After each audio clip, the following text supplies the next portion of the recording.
what it sounds like idling.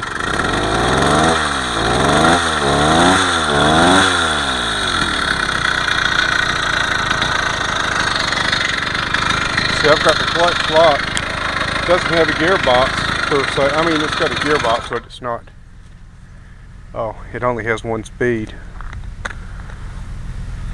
But that's the clutch lock.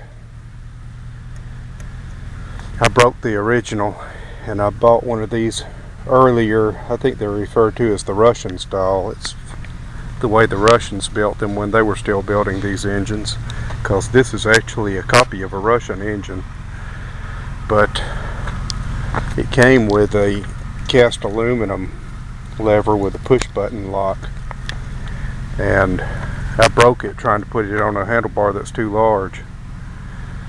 And I've thought about JB welding it back together or something like that, but I'll probably just buy another one since they're only like $8. But even though it's barely broken in, it's actually not even fully broken in, because they call the break-in procedure the first gallon. So that's about 100 miles, and I've got probably about half that on it now. But it doesn't have a lot of power for climbing hills, which is an understatement.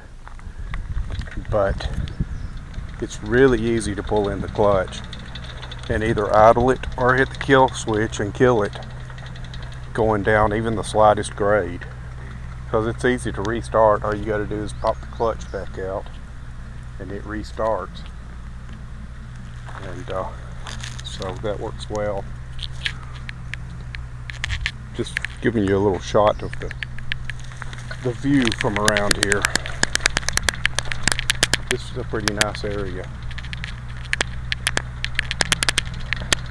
but it does. Well, I rode it 27 miles 3 or 4 days ago in one day, and it used about a quart or slightly less than a quart of fuel. So that means a little better than 100 miles per gallon. And I think if I hyper mile it by pulling in the clutch every time I go down a hill, I can probably push that up a little further. But it's working pretty well.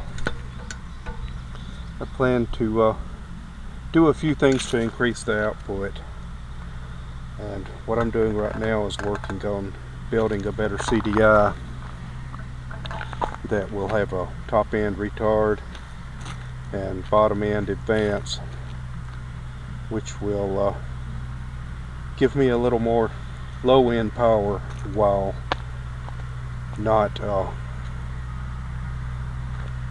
building too much cylinder pressure on the top end. And that will be important, especially when I replace the head with a high compression head. I plan to do that too, and I plan to put an expansion chamber on it that's designed for low end torque, and a few other little things to enhance the low end, because I don't want to wind it out much. I'm more interested in the low end.